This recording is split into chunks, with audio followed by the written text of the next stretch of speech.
Hello all, Tony here from CartonCloud with another one of Tony's tips. Some things we see on a regular basis is charge errors on invoices for storage periods. And generally there's a few really easy things to which people go wrong with. Now it could mean that, for instance, somebody has come along and entered a new product, and instead of putting in, as usually you do, per location, they've put in per pallet based on quantity. Or depending on whatever it is, it might be the other way around, where you usually do it per pallet based on quantity, and somebody puts it in as per location. But let me show you what I mean. So if I was in CartonCloud and I went to the More tab and then down into Invoices. So here's an invoice I have for Coast Coffee Roasters, and we can see that there's a charge error on it. When I open up the invoice, I can see the charge error is based because of the storage period. And I can click on into the storage period, and if I view this storage period and go to the Charges tab, I can see here that it's telling me that there is no general per pallet quantity rates loaded.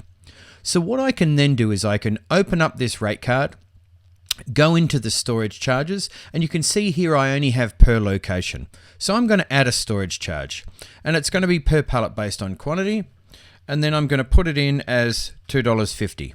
Now, depending on what your workflow is here, it just depends on what you would actually do. Now, I know, because I've set this up, that this isn't actually going to clear my charge error, and I'm just going to show you why. So I'm going to come back down into my invoices again. I'm going to go into the storage period, click into the storage period, I click select, and then I recalculate and select OK. Now, what I wanted to show you was a different charge error. So you can see I still have a charge error here. If I open up View and go to the charges, now I have a different error, and it's telling me that there is no oversized unit defined. So because I had the product put in there as per pallet based on quantity, I know that I actually don't have the conversion of what a full pallet is for this one product. So what I can then do is I can scroll up the top, go Warehouse, into my products, and I'm going to grab Coffee Roasters, and I'm going to export the spreadsheet, and it will be available up here in the downloads. So if I grab that file there, and I have a look at the file, now here's the products list for Coffee Roasters, and you can see here that I have one product which is different than all the other products. And if I actually scroll over to the right hand side into the colored section, now the colored section is where we put in conversions. So we can see here that we have a unit is the base unit of measure, and then there's pallet conversions on these other products, but not on this one product which I've put in there as per pallet based on quantity.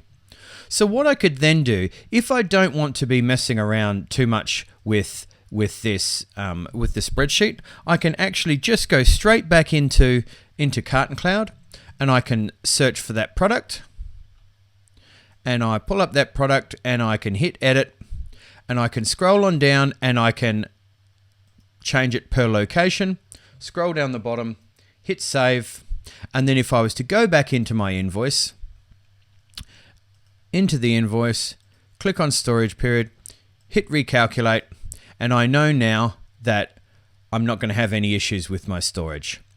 Now, if I wanted to, and there was quite a few of them in there, quite a few errors in here, I could actually fix up this spreadsheet. So I could come along here, and I could actually just make sure that everything was in here as per location.